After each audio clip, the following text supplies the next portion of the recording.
Good evening, gentlemen. I think it's a wonderful weather, but I'm going to talk on something very serious. And I'm going to talk about the collapse of the imperialistic powers, France and England. Let's take the French. The French became second best to England as they lost in India and other places. So they ended up by colonizing Africa. They took Central Africa and Western Africa as part of their empire, while the British took East Africa and South Africa, and the British took India. India, of course, was the prize, the jewel in the crown of the British Empire. Gentlemen, what I'm coming down to is that both these imperialistic nations are now in dire straits. The French were defeated by Hitler, as you know. He occupied France within 40 days in the famous Battle of France, which he himself led. Though he had 3 to 4 other generals like Rundstedt, Guderian, Rommel, who carried the Panzer Corps. When the mother country was taken away, the French overseas colonies didn't know what to do. Of course, they carried on till in East Asia, that is Indochina, the Japanese overran them. But somehow the French stuck to West Africa. They were able to maintain their hold there, though in North Africa they lost Algeria. See, there was a civil war, and the Algerians didn't want to be part of France, and France had declared Algeria as an overseas territory as part of France, but ultimately in 1960 they had to go away. The French were defeated. And most of the countries in West Africa were also freed by the French because it was the compulsion of history. France, after having been occupied by the Germans, and though resurrected by the British and the Americans, was never a world power again. So that's a point to be noted. So having lost their world power status, they decided that they needed to do something to keep their ego up. So they added a separate nuclear deterrent from NATO, and they tried to follow an independent path, at least made a show of it, though in practical terms they were the allies of the Americans. Gentlemen, the French thought they could retain part of their influence in the world by keeping a hold on the French Western and Central Africa, which was a colony of the French. And one of the colonies was Niger. Niger is a huge country, it's a very big country, but it's amongst the poorest in the world. Now that's not a credit to French rule. That the French ruled there for decades, and they left behind one of the poorest nations in the world. You know the old English saying that the birds come home to roost. So the birds had to come, and they have come now. How have they come? They have come straight to France. And the French are now in dire straits. First of all, let me tell you that there's been a military coup in Niger. And what has happened is that the people there are very angry with the French. In fact, all the military pacts between France, there were 5 or 6 of them, which they signed between 1970 and 2020, have all been abrogated. And they have declared France as their enemy. Because the people of this country have a grouse, and that's a very legitimate grouse. The French ruled them, but took away all the minerals and everything. And as things stand, uranium from Niger is being supplied to the French reactors. Niger is rich in uranium, gold, oil. But being rich doesn't mean anything because the poorest nation in the world, the French, have exploited them to such an extent. So gentlemen, you can't keep exploiting the colonies all the time. Though France left West Africa in 1960, the fact remains that most of these countries were left destitute and poor by the French. And the French siphoned away maybe $2 or $3 trillion from these countries to make their homeland prosperous. The French, of course, had lost in Africa, in India, which had been handed over to the British, which I'll talk a little later about it. But France has to expiate the sins of colonialism which they did. French rule was not as benevolent as the British rule. And the French were very, very gun hungry. They put down rebellions with tremendous force and cruelty. Look at the way they treated the revolutionaries who were fighting in Algeria.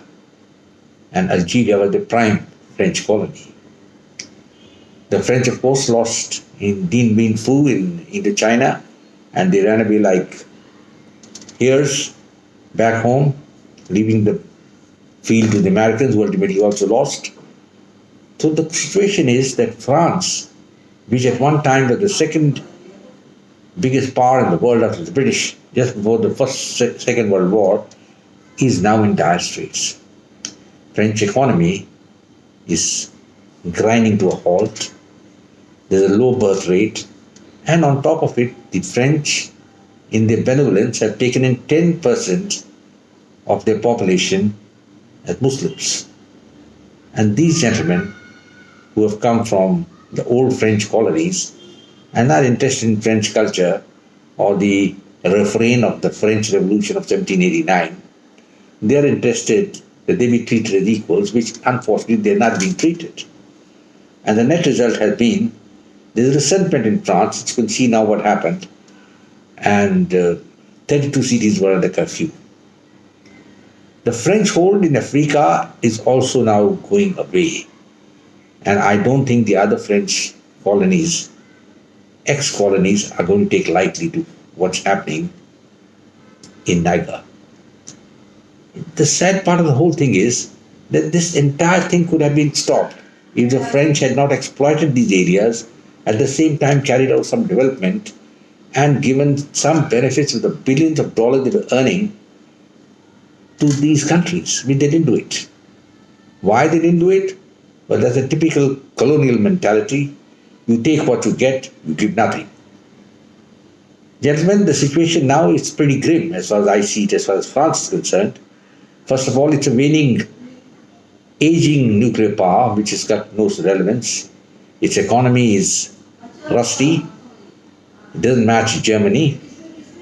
And at the same time, it's having a pretense of being a great power in the world, which it is not. It's got no power at all comparatively.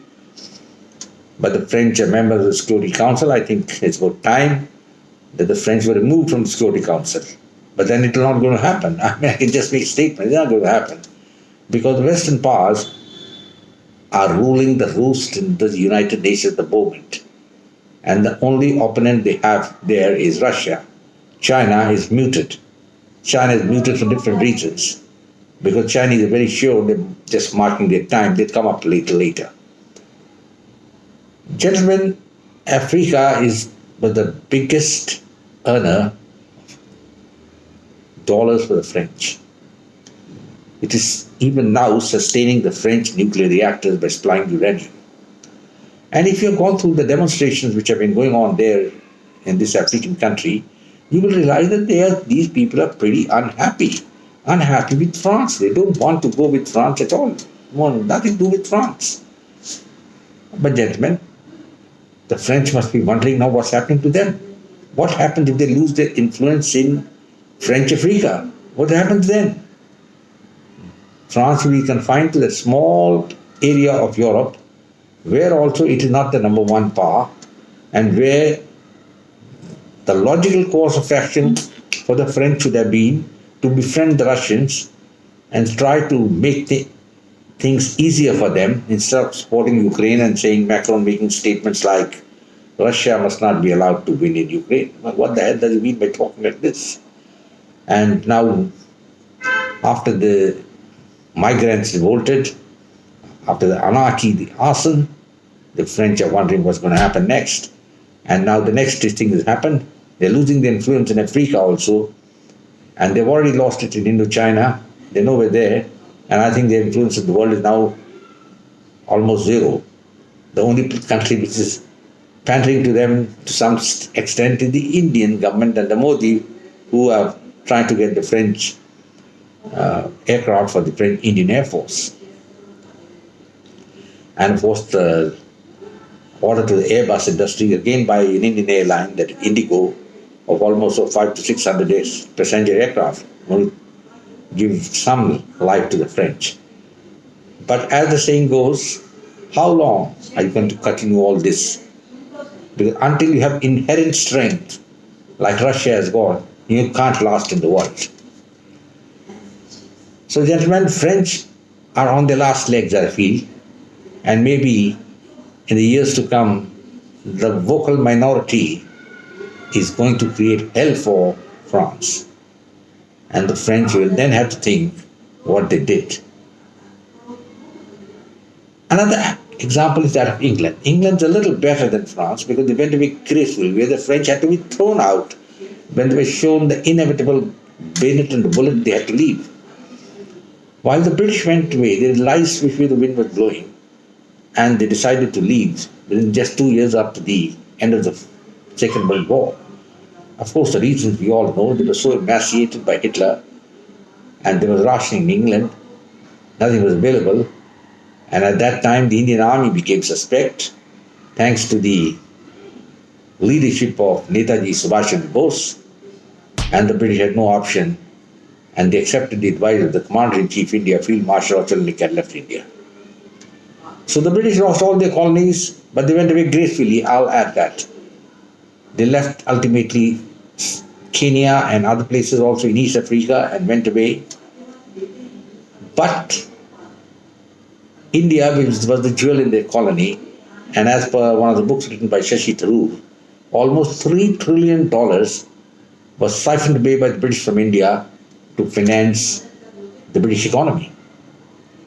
And the Indian Army, with almost 2.5 million men under arms, bore the brunt of the fight against the Axis powers.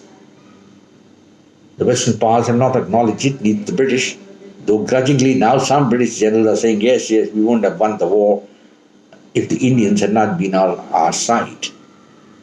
But that our side changed after 45 because of the inspiration of Bose, and England had to leave. Why is England now? England has gone out of the EU also. And like France, they are in dire straits. England is also a member of the Security Council and still having a pretense of great power status. But gentlemen, the world equation has changed. The big powers now are the United States, Russia, China, and India. And to an extent, we can add Japan if required. But the Japanese are just the lackeys of the Americans. I need to understand what is their policy. They were an imperialistic power, and it's just an open thought of mine. The Americans dropped 2 atomic bombs on them, killed about 200,000 Japanese civilians, and yet Japan is America's best friend. It's a typical Japanese psyche. Gentlemen, as far as my topic is concerned on France and England, the aging empires, when both these countries lost their empires, they lost their world power status. It is to their credit that they maintained such big empires for almost a century and a half, or maybe more. But that's about all. The empires had to end. The age of empires was over. Colonialism became dead. And much of it became dead because of the Russian Revolution, which also collapsed later on. But initially, Vladimir Lenin was the man who engineered a revolution against the old order. So that way, communism is important from that point of view. But after that, communism has broken up Russia. It's a nihilistic doctrine, and I don't think anybody should follow this particular doctrine at all. As far as England and France is concerned, they got great traditions of democracy. Yes, I'll give that credit to them. But that alone is not enough to sustain them as world powers. Militarily, both the countries are at the end of the rope. They can't intervene anywhere on their own. They can ride piggy bank only on the on the American horseback. If America, all these people can ride piggy bank and do some create some confusion here and there. That's about all. The Americans know it, and they're playing hell at the hill. America also is under threat, but then I'll discuss about that a little later. As it stands, gentlemen, the aging empires, France and England, are in great trouble, and the French in particular are in greater trouble because they are being hated more than the British. India at least has got a good relationship with the British, and a lot of Indians have good thoughts about the British, but this is not the case with the French, because the French, nobody liked them, and they did not bring any development in any of the colonies which they occupied. At least the British in India did a lot for Indians. We'll discuss that in a later video, but at the moment I think I'll close now and say that the sun has set over France. When it's going to be darkness, we don't know. Maybe France could linger on and survive. But if it changes its ethos, changes its demographic composition, I do not know what's going to happen in 2025, because there's a forecast. This 10% vocal minority is going to call the shots in France. We'll have to wait and see, gentlemen, what happens. England, of course, may survive a little better because it's maintained good relations with some of the powers, their ex-colonies, and Americans have greater faith in England. They don't have the same faith in France. Gentlemen, goodbye. I think I'll say the end now. Do subscribe to my channel, share it with your friends, because I'm talking on a different level, I'm not giving you news. That's not my job to give you news. You can read news and have so many TV channels. I'm just giving you an assessment of the empires of England and France.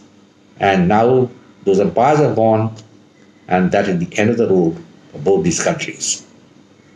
Jai Hind, gentlemen. Glory to India. Do subscribe to my channel, share it with your friends, and come back for more. Bye-bye, and God bless.